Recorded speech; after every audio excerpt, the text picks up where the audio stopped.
Suatu hari, di sebuah desa terpencil, hiduplah seorang janda tua bernama Mbok Yem yang tinggal seorang diri. Ia lalu bertemu raksasa yang memberinya benih timun mas. Raksasa tersebut meminta Mbok Yem merawat benih tersebut dan bisa meminta apapun yang diinginkan. Ia kemudian meminta seorang anak untuk menemani masa tuanya. Tapi, raksasa membuat kesepakatan dengan Mbok Yem agar menyerahkan anak tersebut hingga usia 17 tahun. Suatu hari, Mbok Yem tengah mencari kayu bakar di hutan. Tidak disangka, raksasa dengan perawakan menyeramkan tiba-tiba menghampirinya dan memberikan sesuatu. Hei perempuan tua, tidak perlu takut. Aku tidak akan memakanmu karena dagingmu keras dan tidak enak. Aku mau memberimu sesuatu. Mbok Yem hanya terdiam dan termangu menatap raksasa karena ketakutan.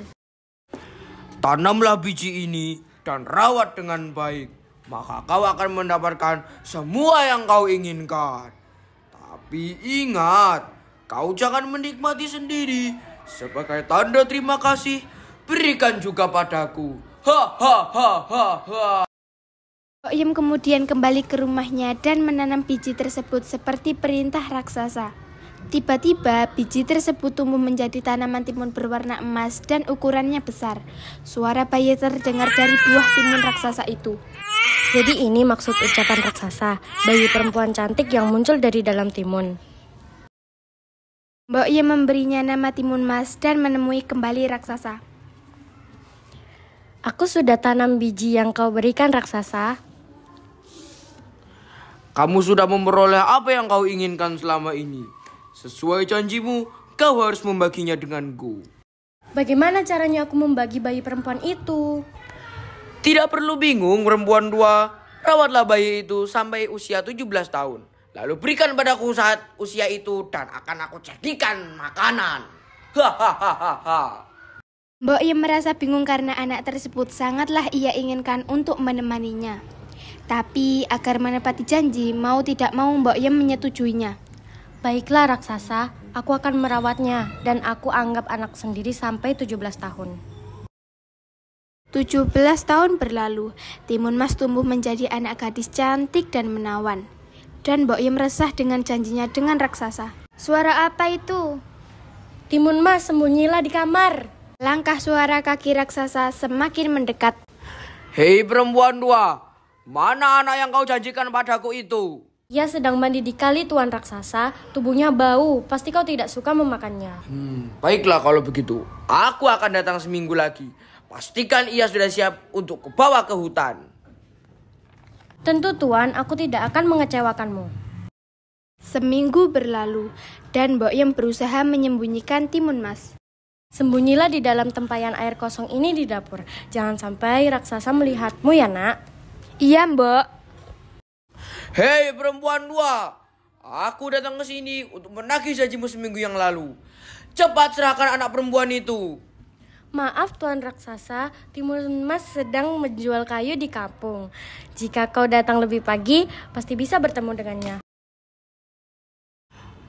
Baiklah, akan aku beri waktu seminggu lagi.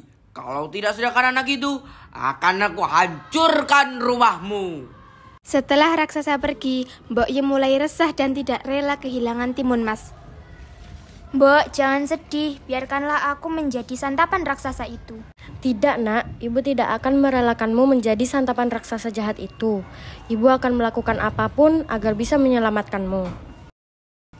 Untuk melindungi anaknya, Mbok Yem menemui kakek sakti dan diberikan sebuah jimat berupa biji timun, duri, garam, dan sepotong terasi. Saya tidak tahu lagi harus bagaimana. Tolong bantu saya melawan raksasa itu untuk melindungi putriku. Bawa ini dan berikan anak-anakmu dan lemparkan untuk melawan raksasa.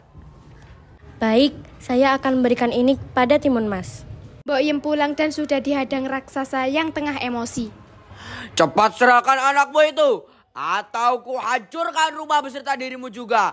Aku sudah lapar.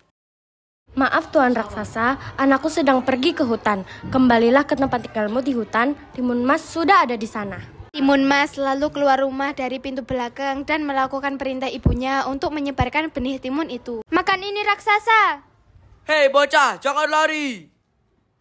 Aku tidak mau jadi santapanmu. Awas nanti kau kutangkap. Timun Mas melemparkan duri yang berubah jadi hutan bambu. Duri tersebut menghambat jalan raksasa. Apa? Awas nanti kalau kau aku tangkap, langsung ku santap. Tidak mau, tangkap aku dulu dan lewati rintangan itu raksasa. Timun Mas lalu melemparkan garam, seketika berubah jadi lautan. Raksasa harus berenang mengejarnya. Apa ini? Kenapa berubah menjadi lautan? Timun Mas berusaha lari dari kejaran raksasa, dan ia melemparkan senjata terakhir berupa lumpur hisap.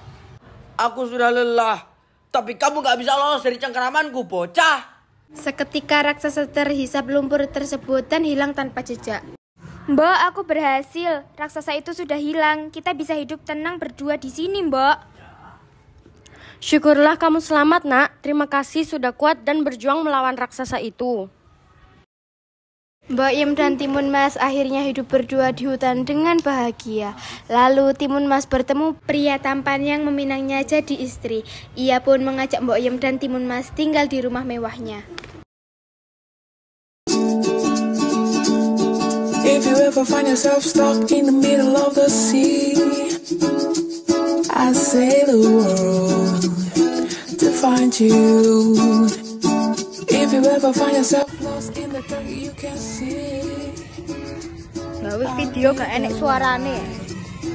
To guide you. Lulu. We found a world we made up. When we are called to have a friend in need, you can count on me like 1, 2, 3. I'll be there. And I know when I need it, I can count on you like 4, 3, 2. You'll be there. 'Cause that's what friends are supposed to do. Oh yeah. Ooh. Ooh.